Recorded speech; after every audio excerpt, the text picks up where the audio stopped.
Hi, I'm James Mitchell, And I'm Patricia Mitchell. and we are the Mitchell team at Keller Williams Realty here in Beverly, Massachusetts. We help people buy and sell homes here on Boston's North Shore. As a small business, we like to support the local community. These are difficult financial times for everyone, and our community service organizations have been hit particularly hard. As you might expect, financial contributions are down, and caseloads have increased dramatically. In some instances, they've even doubled. Patricia and I have researched and selected 5 local charitable organizations that we would like to try and help.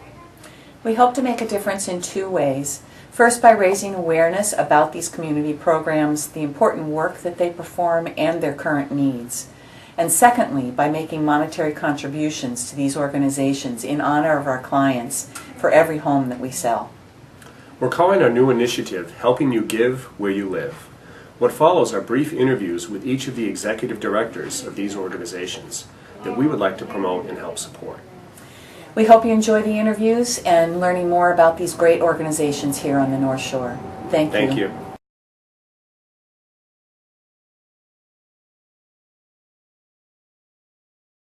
Hi, we're here today with Candace Waldron. She is the executive director of HAWC, an organization in Salem. HAWC stands for Healing Abuse and Working for Change. And we basically just wanted to chat with you a little bit and ask you a few questions. I'd like to start by asking if you could explain to us what is your mission and vision here at HAWC? Our mission is to provide services and support to victims of domestic abuse, male, female, those with children, those without, folks in same-sex relationships or heterosexual relationships, to provide them with alternatives for resources and information about what they're experiencing, as well as to accompany them if they need support going to court or if they need housing assistance as they're moving out of an abusive relationship. So direct services to victims, but also education in the community about the prevalence, how to prevent domestic abuse, and how to change our social norms around the whole issue. So we do some work in the schools around bullying, which is really? a very hot topic these days. Absolutely, that's great. Your biggest need right now, where is HAWC's biggest need? Our biggest need is in helping clients access safe housing.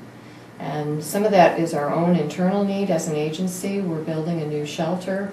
Actually, we're renovating an old building, but we're creating a bigger shelter for our clients, so we actually have capital campaign needs. But also when folks move out of an abusive relationship, a lot of times they need some short-term rental assistance while they're getting job training and getting on their feet economically. So good jobs and affordable housing, so we help clients with that. So those are our 2 biggest needs, funding as well as housing. But we also need volunteers. We have over 100 volunteers from the community that help us provide our services, because we have about 22 staff and we serve 23 cities and towns. So obviously our reach is very much magnified by the volunteers that work with us. 23 cities and towns. Yes. Is that all of Essex County or a good part of Essex County? It's basically Southern Essex County. So we serve from Lynn, Saugus, up to Gloucester and Rockport, over to Topsfield and Middleton.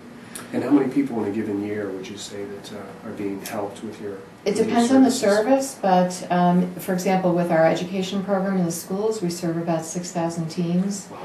Our hotline serves about 3,500 callers every year. In the courts, we work with about 2,500 victims getting restraining orders. So every service is a little bit different.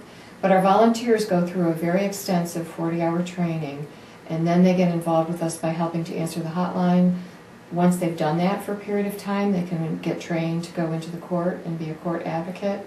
And then we also have volunteers that help in the shelter or help with child care. Some co-facilitate support groups, so they're very much hands-on involved. And then others help us with fundraising activities and events. Wow, this is very important work.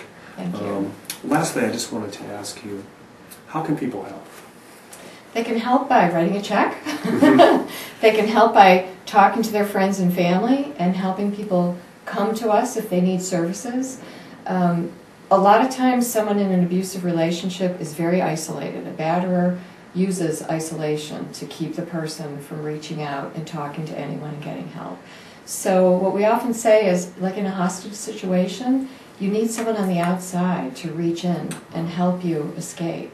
And so if anyone knows of a friend or a family member, a colleague, an acquaintance, where they're living in fear or they've witnessed some sort of an abusive power dynamic in a relationship and notice that the person's life is really getting smaller and they're just not as active as they used to be, helping them reach out to us. And we certainly take phone calls from friends and family. The people that call us on the hotline are not always the client. They could be the family member, the parent, you know, the girlfriend, boyfriend of someone in school that needs help. Almost like an intervention of sorts. Exactly. Helping to problem solve. How can I talk to this person who I'm worried about, and how can I help keep them safe? And how can I, if they're not willing to pick up the phone and call you, maybe HAWC can give the information and then the friend can convey that. Perfect. We educate employers, you know, so the more awareness the community has, the more we can prevent domestic abuse and help one another.